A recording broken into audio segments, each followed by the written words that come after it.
Welcome to today's video, guys. I just couldn't get enough of Odie's LS, so we're back in the LSFD. This is the daily for the time being. Heading to the shop. It's gonna be a chill day. Hoping I get to race Colette on the way. I think that the LSFD will be faster than her Evo, but I'm not sure. Hopefully we get a chance to run it. It's like I'm seeing double. We're back at the shop. I think today is mostly gonna be an R34 focused video, so we'll check in with Johan on that. And I do want to do some bear stuff maybe later today as well. After watching a bunch of motive DVD videos the other night on R34s and R32s and 33s, I couldn't be more excited to fire this thing up. Before we launch into the day, I wanted to give a quick shout out to the guys over at Movement Watches. We all know that 2020 has been complicated, whether that means shopping in stores or ordering things online, and I can assure you Movement has made gifting very easy. Movement makes clean and modern watches, blue light glasses, and accessories. You get great quality and style that doesn't break the bank.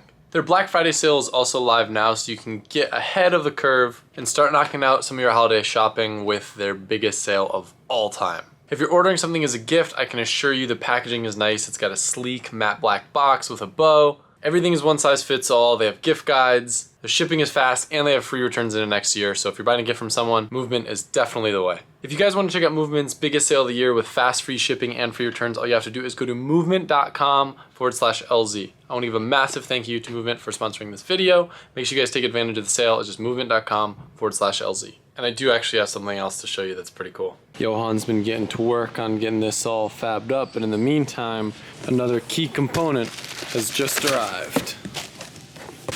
Boom. Yet again, Plasma Man hit us with another beautiful intake manifold where all you guys are gonna question if the welds are actually done by hand or by machine. Johan, take a look at these. How's this one look? Pretty rad. That is insane. You see really nice machining on the inside of the runners. All nice and little billet plate there. And then of course you'll notice this is very short because we will be using the factory ITB setup, which I have some just brand new factory ITBs, which kind of keeps the heart of the GTR and all the cool throttle response that you get with those setups. So one of the hardest things about doing pie cuts, other than the fact that they're super annoying, is dealing with the sections when you don't have pie cuts. Because me and Johan are both kind of in agreement that having this big straight section here kind of kills the vibe and the pretty aesthetic that we were going for. So what are your thoughts? Yeah, so what bothers me is that I'm trying to fill in this section, but having pie cuts makes it a lot harder. We got two kinds of pie cuts here. One is long radius and one is short radius, which helps, but the long radius only could give you such a looser bend than the tire radius.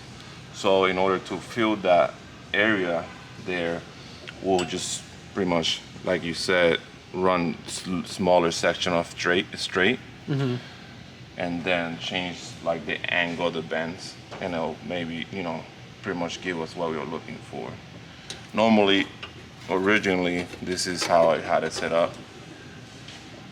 So yeah, I think it'll look better if we kind of like change this arc to like kind of continually arc up here, then maybe a little small straight section, small straight section. Now this might be a dumb question, but I don't know if this is a thing or not.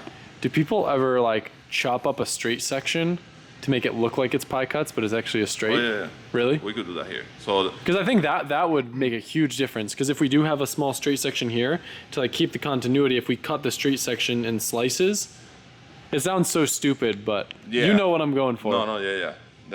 It's pretty much you just find the angle. So you set this one up, and you will just find the angle that you're looking for, and then you just gonna have to do some basic math to find the angle, or to cut the pipes to that angle. And once you do that, then you'll have a pie cut section, but it will look just like straight pieces, longer pieces, but they will give you a really long radius of a bend, and that will make it. Oh, what you're saying makes a lot more sense than what I was saying. I was saying like literally just cut up a straight section into slices, so you still have the straight section, but it looks like it's like straight, not so pie cuts. You're so trying it keeps to the look. actually, okay, look, you try to make it look like pie cuts, but okay, you're trying to break down the straight section. Yeah, but what you said makes way more sense. Right, so I didn't think about that. So like we'll find the angle, so we'll set a pipe here, roughly where we want it, and then find that angle, that radius, and you just do some basic math and figure out how many pieces you want to fill in that section, and then according to that many pieces, then you do the calculations and you come up with the angle you want to cut the pipe cuts at, and then that will give you that nice long section, but also look like in pipe cuts. So I think the OEM upgraded version of intercooler piping does have like kind of one long sweeping arc there. So if we're going for the most OEM plus, your idea of like actually figuring out that angle and cutting up a straight section might look best and kind of like keep this arc and have like a nice fluid look versus my ghetto straight section faux pie cut method. I mean, I wouldn't cut it ghetto. It is titanium, but it's like, why would you cut a straight section? Right. Oh, okay, I see. You cut the straight sections, yeah. I mean, looks are deceiving. Yeah. People think it still look good. It all comes down to the final product. But it won't give you that bend that you're looking for. It'll just take away the straight section look. What you could do too, you could like every other slice could be a straight slice, and then that would slow down the bend, right? In theory? In theory, but it would look really bad. Okay, we won't do that. No. Before Johan dips out of here, he's going to explain one other cool thing that he's doing. I don't remember if we talked about it in the video, but one thing you have to be careful of when you're using those HD clamps and you have something like an engine that moves around, you need to make sure you have solid flex. And even though they have play, it's still a good idea to have some sort of flex joint if you're not using intercooler couplers. So do you want to kind of explain what you're doing with that plate? Yeah, so the pipe is going to go through here. It's going to come out of the hot side, go down. This is going to be welded to the pipe, well, not the cardboard, but a piece of titanium. And then that's going to be welded to the pipe. We're going to use grommets on top of these. We're going to put knot inserts into the titanium and then put grommets on top of that. And then we're going to slide it through the bottom, and it's going to sit on the bottom like this. So in essence, it's just like a really fancy bracket coming off the titanium pipe that will also seal up the hole. Right. So no debris from the outside is going to get in the bay dirty and make Showman's life a lot harder. And then, so the grommets are, and the purpose of the grommet is to take away vibration on the titanium, on the pipe. The motor, it will move it slightly. So it's just for statics, and also it has a purpose. As I was saying before too, there is a little bit of play with these HD clamps. So, the pipe can wiggle a little bit. As long as it stays seated, you have a little bit of room, but that'll just help even more so, just in case there's one resting on one side or so. But the way that these work, there's like two O-rings, and then there's this metal kind of retainer that sits. So it does have a little bit of wiggle room, and then this clamp just kind of locks it in place and keeps it from sliding out. So the first piece of the plenum I sent out to Tommy, and he had vapor honed that. So it looks nice and new. I'll have to put a coat of matte clear on that to keep it looking fresh. And then in here we got the secret sauce, AKA the only thing you can put on one of these brand new OEM ITBs. So satisfying. Yeah. And now that we have the intake manifold, which isn't on completely, it's just kind of resting there in place, we can get a better idea of what's going to be going on. And that's going to be a tight radius, huh? Yeah. To get this to go down, because it's very sacrilegious to cut up factory engine bay on an R34 GTR. So that's going to be a pretty intricate little thingy you got going on there, huh? Yeah. It'll look good. Oh yeah. We keep the factory box, figure out a cash can situation here.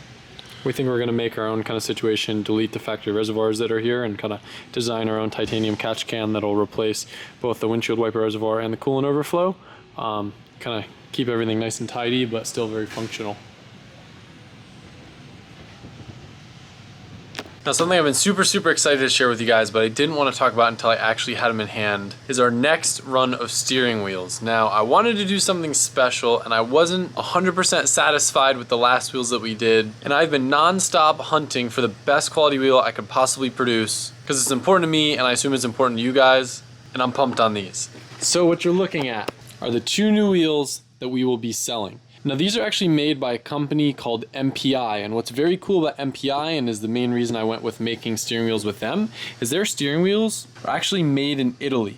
and you can tell the quality of them, how rigid they are, and the type of material that's used is as good as it gets. So I did one suede race car version, and then a lot of people always talk to me about wanting a leather version, and I hate leather because a lot of times it looks cheap, but this is really, really nice perforated leather, and if I ever put a leather wheel in any of my street cars, this is the type of leather I like to go with. But the best thing is, since these were made from scratch and not just like branded generic wheels, I was able to do an S15 fade on the center stripe, which is so cool. I'm so hyped about these, and I hope you guys are too.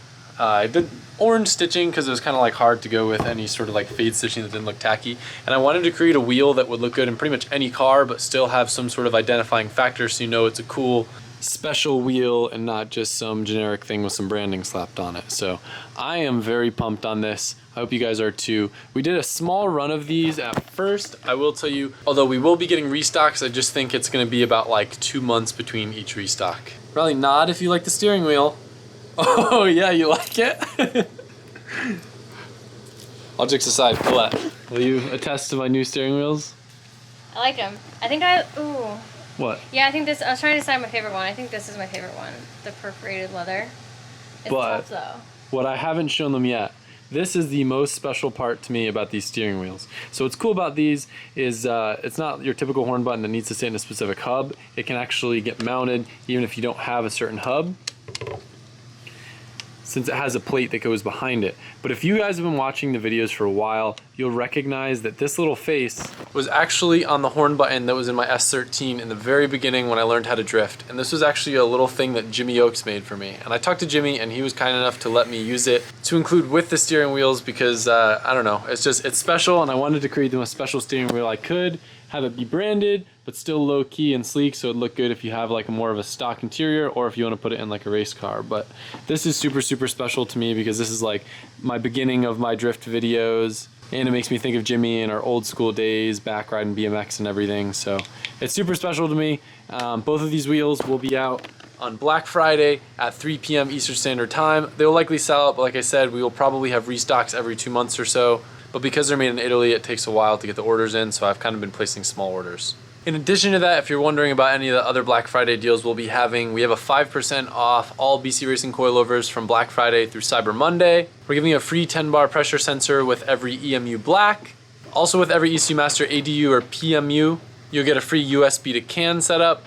And then with merch, like always, we're doing buy 2 tees, get 1 free. And then we have 2 other mystery deals that you guys will see on the site. I'll do my best to put that all in the description. There's a lot. I've got links with Injuku. They're doing a sale, and so much that I'm not even thinking of right now, so I'll try to make the description a good resource. But more than anything, I'm super pumped on these wheels, and I hope you guys like them and are as into them as I am. So as you guys are watching this, I totally forgot to realize that it is technically Thanksgiving. So happy Thanksgiving. Hope you guys are enjoying it with your family and having a good one.